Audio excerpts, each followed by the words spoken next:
So good morning children. Today we'll start with the chemistry class.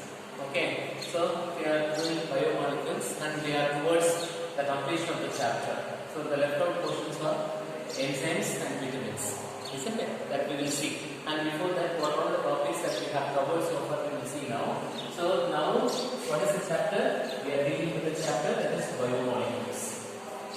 Okay, the chapter is biomolecules. From biomolecules for the board examination, 4 marks. 4 marks. So totally 4 marks you can expect from this biomolecules chapter. And from this biomolecules, we have studied about the carbohydrates. Very important carbohydrates, general characteristics of carbohydrates. And after that, we studied about the glucose and the structural elucidation of glucose, and similarly structural elucidation of the fructose we have studied. And for the glucose we studied about the Fischer's projection and Pyronose projection, whereas for the fructose we studied same Fischer's projection and Furanose or otherwise Haworth projection structure also we have studied. And then the classification of carbohydrates. Under the classification of carbohydrates we studied about the monosaccharides, disaccharides and polysaccharides and the different structures. Sucrose structures we have studied. Starch we studied the structure, then cellulose, polysaccharide, here we have drawn the structures, and for maltose also we have drawn the structures, isn't it? The structures are very important in this biomolecules chapter. So very often from the structures only the questions will be asked. Even for the NEET examination also they have asked to find out the name of the compound based on the given structures. Okay, or calculate the number of hydrogen and the OH derivatives, and how many amines will be present, how many carboxylic acid, how many alcohols are present. The questions that you can expect in your NEET competitive examinations also. And next to that, we have studied about the proteins. In proteins, we have studied about the amino acids. Amino acid, what is meant by amino acid? And in case of amino acid, what is the classification? What is the structure of amino acids we have studied? And in case of proteins, we have studied about the classification of proteins, which is very important. Without the classification of proteins, no question papers are come for the board examination. Very important topic is in the chapter layer. Important is classification of protein. So primary structure of first differences between based on the molecular structure, isn't it? Then we have studied globular protein, and so we have studied about the classification. Primary protein, secondary protein, tertiary protein and quaternary protein. Under the secondary protein we studied about alpha helix and beta pleated proteins we have studied, isn't it? Next to this we have studied about the nucleic acid. Next we have studied about what?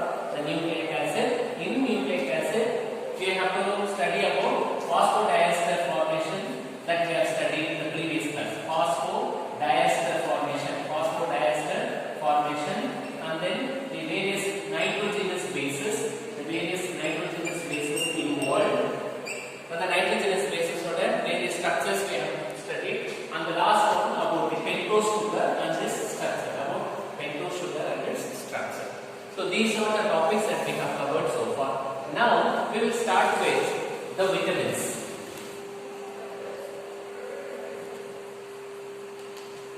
The vitamins are mostly an organic substance. Vitamins are an organic substance. And these vitamins are generally present inside the body.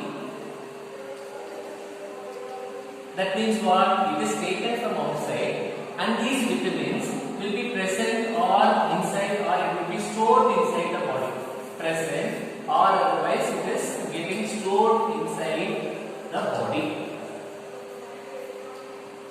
Can you understand? So it is an organic substance which is present or stored inside the body, and this type of organic substances has to be taken or otherwise it should be supplemented. It should be supplemented through the food. Through what? Through the food it has to be supplemented. Okay. Then next one, it has to be supplemented through the food, and these vitamins are required in a small quantity. So micro level only, the vitamins on the level is very important. Why it is required in a small quantity? Because these vitamins are helpful in the normal growth, development, and the metabolic activities to be carried out in the body. Metabolic activities to be carried out in the body. Can you understand what I am doing? So it is an organic substance which is present inside the body, present or stored inside the body, and it can be supplemented through the food, and it is required in a small quantity, and it is required for the normal growth, development, and the metabolic activities to be carried out in the body. See now, when you take these vitamins, when you take out these vitamins are broadly classified into fat soluble vitamins and water soluble vitamins. What is this fat soluble vitamins? These fat soluble vitamins can be stored. It can be stored in the body. It can be stored in the body, particularly in the adipose tissue. What is this adipose tissue? The adipose tissue is a tissue which is present below the surface of the epidermal layer of the skin, where the lipids are getting stored. So in the adipose tissue it will be getting stored. Water soluble, so since it is an adipose tissue, it is getting stored. So these fat soluble vitamins need not be supplemented every day through the food, isn't it?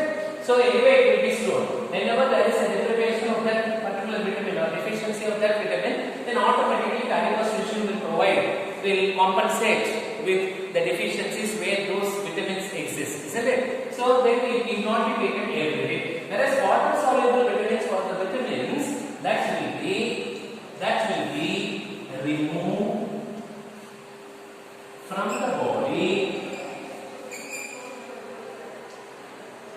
as a metabolic waste, as a metabolic end product in the urine.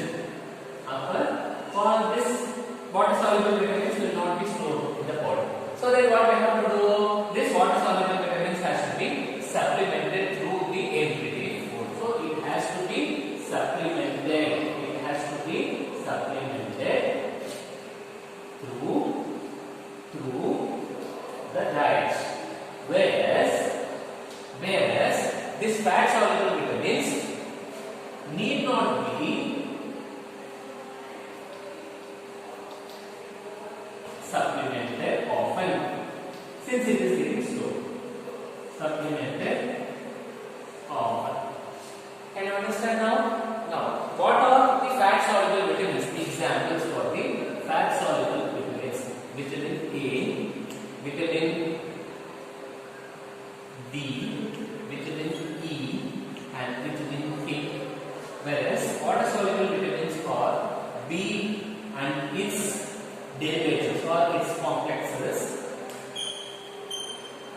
and vitamin C. And what we have? And vitamin C are the water soluble vitamins, and these are called as what? Fat soluble vitamins. Can you understand? Now,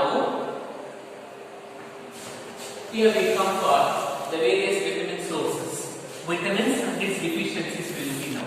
The tabulation, the simplified way, let me write the vitamins and the deficiencies. For all the vitamins we have vitamin A, vitamin B complexes we have vitamin B1, vitamin B2, vitamin B6 and vitamin B12 we have. Then vitamin C, vitamin B, vitamin E, and then we have vitamin K. Okay. Now chemical names we will see. This vitamin K is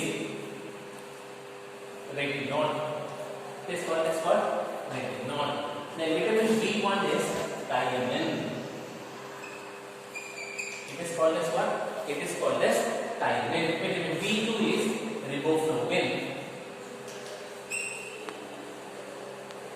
Very, very important that chemical names. And vitamin B6 is pyridoxine. Then vitamin B12, cyanocobalamin. Okay. Then vitamin C is ascorbic acid, citric acid nature. So the lemon ascorbic acid. And vitamin D, which is the source of sunlight, calciferol. And vitamin E, tocopherol. And vitamin K is phylloquin.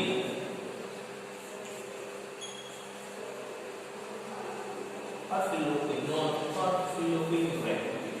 Phylloquin. So these are the various vitamins that we have.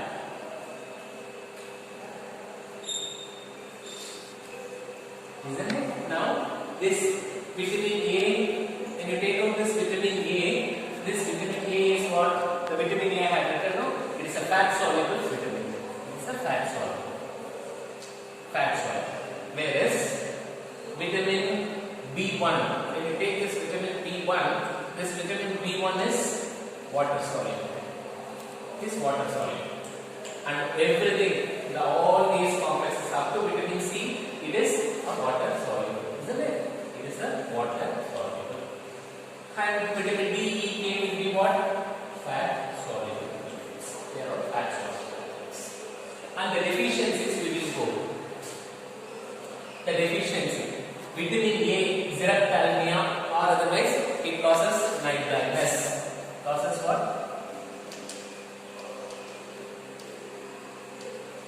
Night blindness, or otherwise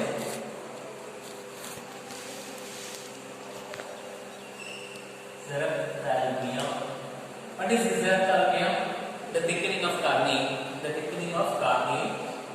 vitamin B1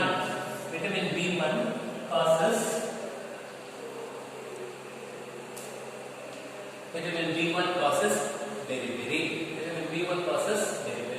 Then riboflavin, the deficiency of riboflavin causes fissures. Chelosis it is called. What is this fissures? In the water the lips, the tongue, that is called as fissures. Or otherwise, it is called as chelosis. Or otherwise, it is called as what? Chelosis. Then vitamin B6. Now we pass it on to vitamin B6 is convulsions. Convulsions something like that? Fits, uncontrolled movement of the body due to the lack of coordination in the brain. That is called as convulsions. Convulsions இன்னொரு என்ன name சொன்னா seizures. Otherwise called as what? Seizures. Then cyanocobalamin causes what? Pernicious anemia.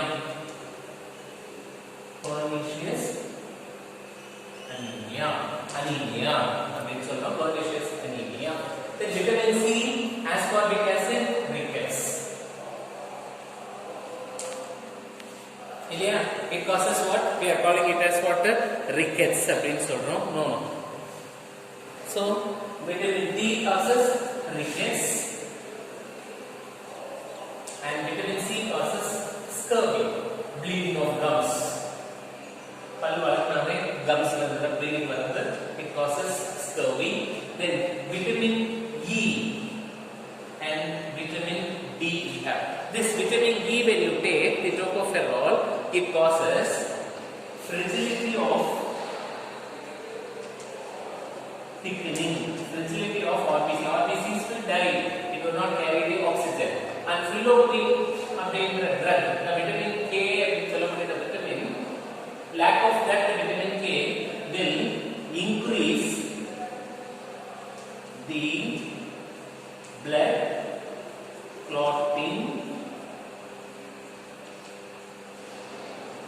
blood clotting time. Let's start.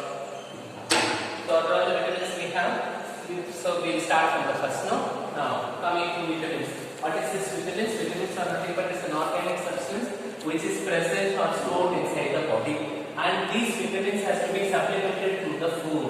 And it is required in a small quantity. And it is responsible for the normal growth, development and the metabolic activities to be carried out in the body. And when you take out these vitamins are broken classified into fat soluble vitamins and water soluble vitamins. When you take the fat soluble vitamins that can be stored in the body, and particularly where it can be stored in the adipose tissue and also in the liver.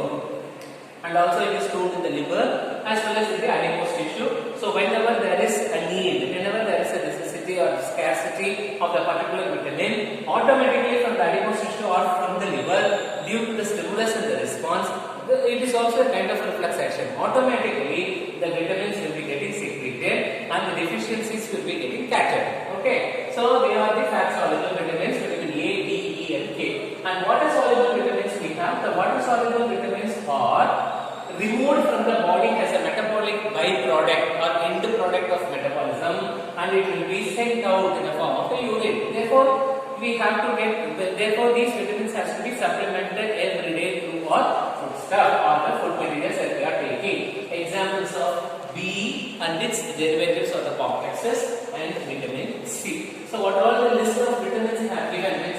From this, definite questions will be asked in your examination. The deficiencies are always a chemical composition, chemical name of a particular vitamins.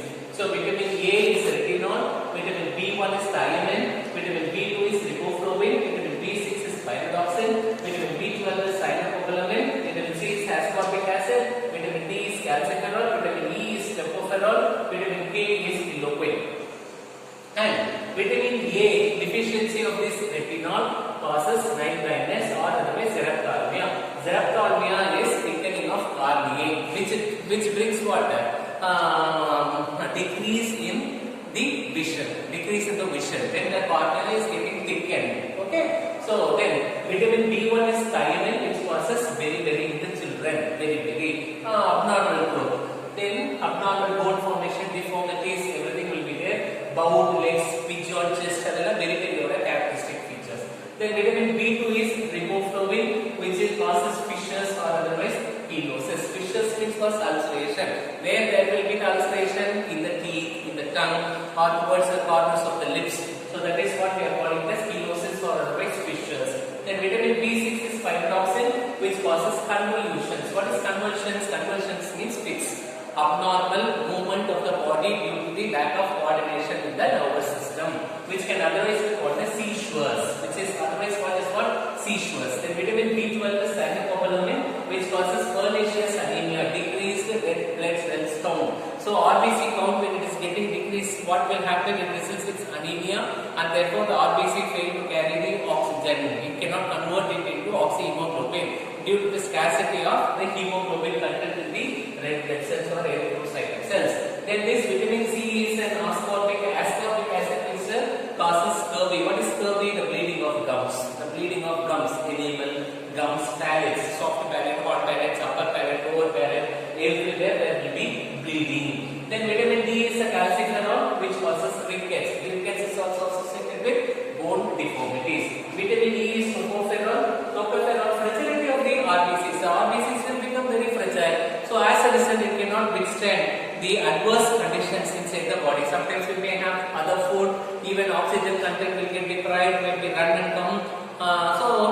Due to the automatically, whenever there is a mechanical obstruction is being given to the RBCs, it cannot withstand because it becomes very fragile, very soft enough. So it cannot withstand the adverse conditions. So then the RBCs will starts to deplete. So that is what is fragility of the RBC will not be strong enough. Then vitamin K is below it, it increases the blood clotting time. So blood clotting time means what?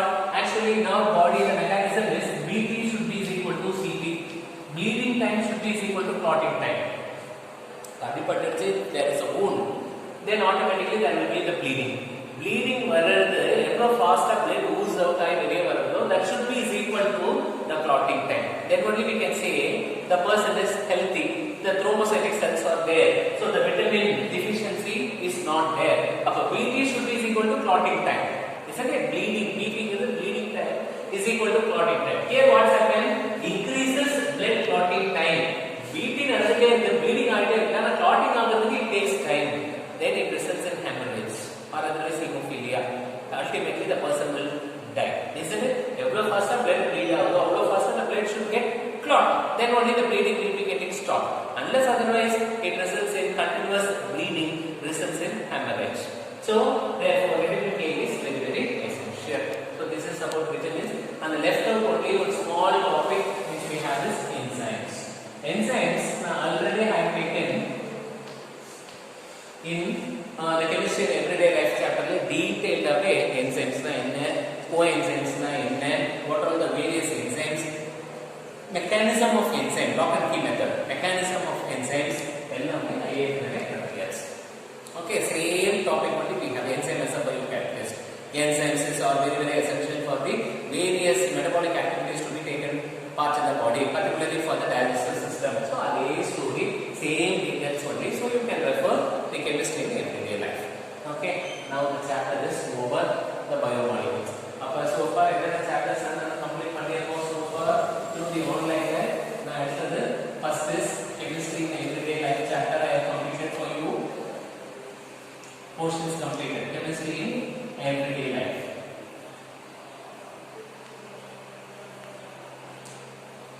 Yeah, so these are the chapters in chemistry completed. So far completed.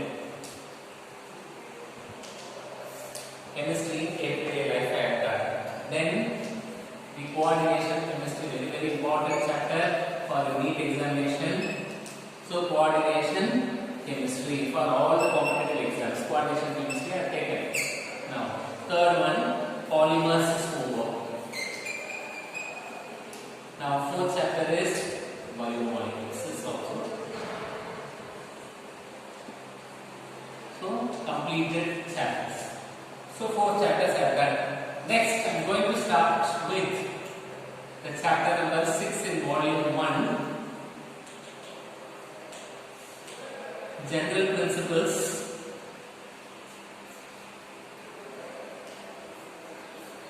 and processes involved in the isolation of elements. Isolation of